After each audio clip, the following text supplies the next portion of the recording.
वक्रतुंड महाकाया सूर्यकोटि समप्रभ निर्विघ्नं कुरु मे देवा सर्वकार्येषु सर्वदा। कर्पूरगौरं करुणावतारं संसारसारं भुजगेन्द्रहारं सदा वसन्तं हृदयारविन्दे भवं भवानी सहितं नमामि भवं भवानी सहितं नमामि भवं भवानी सहितं नमामि। सारे दर्शकों को मेरा प्यार भरा नमस्कार। हम शिवमय वातावरण में चल रहे हैं और जैसे अभी हमने कहा है, इस मंत्र को आप सभी लोग ध्यान से सुन लें, जिसको हमने कहा कर्पूर गौरम। इसको लेकर बहुत लोग तो आरती आज जैसे हम कह रहे हैं कि आज हम नीति नियम पर बात कर रहे हैं, तो पहला ये मंत्र जो है कर्पूर गौरम कोई आरती का मंत्र तो नहीं है, लेकिन कहते हैं ना, जो प्रैक्टिकल आ जाता है हमारे जीवन में, जो हम शुरू कर देते हैं तो कभी कभी उसको छोड़ना कठिन पड़ जाता है। तो इसमें कर्पूर के नाम सुनकर बहुत लोग सोचते हैं कि इसको हम आरती करने का मंत्र होता है, लेकिन यहाँ पर कर्पूर गौरम, कर्पूर गौरम यानी कि कर्पूर जैसा गोरा, सफ़ेद, साफ, ये हमारा शिव जी है। हमारे शिव जी के बारे में जब हम बात करते हैं, शिवमय वातावरण में होने के कारण हमें जो नीति नियम धारण, पहला शिव जी की बात जब हम करते हैं, महाशिवरात्रि के अवसर पर हम चल के जाएंगे, बस के द्वारा जाएंगे, मोटर के द्वारा जाएंगे, कैसे भी जाएं, कोई तकलीफ नहीं है, कोई प्रॉब्लम नहीं है, कोई दुख नहीं है, लेकिन आप जाएं, लेकिन श्रद्धा से, भक्ति से। नीति नियम क्या होता है? कहते हैं शिव जी क्या होता है? साधारण। शिव जी साधारणता का उद्देश्य है, उदाहरण है हमारे लिए, हमारे धर्म में।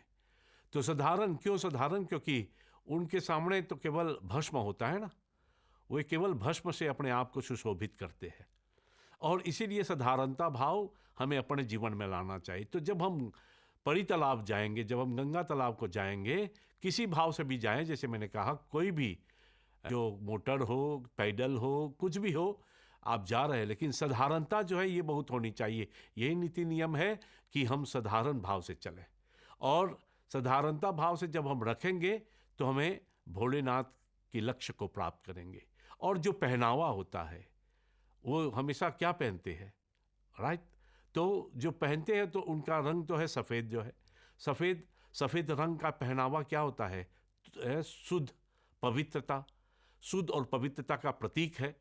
तो इस पहनावा पर हम ध्यान करें, क्योंकि हम पढ़े लिखे हैं, हम भक्तों को इन सब बातों को सिखाना तो नहीं चाहिए, लेकिन हम बहुत कुछ जानते हैं। लेकिन मैं केवल एक आप लोगों को संकेत कर रहा हूँ कि पहनावा पर हमें ध्यान देना चाहिए। पहनावा अगर हमारा सफ़ेद हो, स्वच्छ हो, निर्मल हो, तो इन सब से हमारा व्यवहार जो है, हमारा जो ढंग है, रहन सहन है, ये सब हम पर बदलाव लाएगा। तो किस तरह से हम चलें, और जब चलते हैं, जब जा रहे हैं, गंगा तालाब जा रहे हैं, तो उस समय, जब चलते समय हमारा जो व्यवहार क्या होना चाहिए, किस बात पर हम ध्यान रखें? बात यह है कि हम पर सबकी नज़र है, हम पर सबकी नज़र है, और जब हम पर सबकी नज़र होती है तो हमें बहुत संभल कर बोलना पड़ता है, संभल कर चलना पड़ता है, संभल कर कुछ करना पड़ता है। तो ये सब हमें मालूम होता है, हम भक्तों को ये सब मालूम है कि व्यवहार क्या है, हमें क्या करना चाहिए। लेकिन एक संकेत जो है हम आपके सामने रख रहे हैं।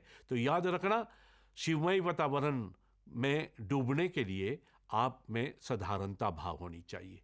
और जैसे कहते हैं, एक कहावत कही गई, कांधे पे कांवर लेकर चला, अब कैसे करूँ ना गुमान। ठीक है ना? कांधे पे कर कांवर लिया और कैसे न करूँ गुमान। ठीक है ना? तो गुमान ये होता है कि कांधे पर हमारा जो कांवर होता है। तो आज का ये सहज बात ये है कि समझना चाहिए कि जो त्याग हम करते हैं, तो त्याग हम अपने कंधों पर रखे गए, ठीक है ना। तो अपने कांधे पर छोटा सा कांवड़ बनाकर हम चलें तो कितनी सुंदरता होगी और कितने भाव से होगा, क्योंकि हमारे पूजन पाठ में ये होना है, सर्वे भवन्तु सुखिनः। हम सबके सुख के लिए काम कर रहे हैं। तो अगर रास्ते पर हम चल रहे हैं और किसी को दुख हो रहा है हमारे कारण, तो ये कितनी गलत बात होगी।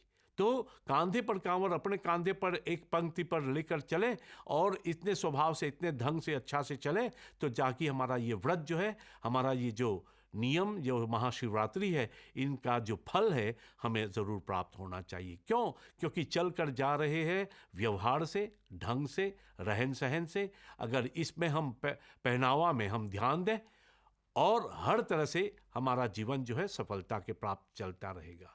तो जीवन में हम भगवान से यही मांग करें कि हम अपने आप को स्वच्छ रखें, निर्मल रखें, शुद्ध रखें, और तब जाकर हम शिव जी का नाम जो है, हम हमेशा उनकी महानता को हम उत्तम भाव से उनको आगे ले चलेंगे। तो हम यही आशा करते हैं कि आप सभी लोग कांवड़ पर ध्यान करें, पहनावा पर ध्यान रखें और सब चीज़ ऐसा करें कि शिव जी हमें अपने शरण में स्वीकार कर ले। ओम शांति शांति शांति। Om Namah Shivaya.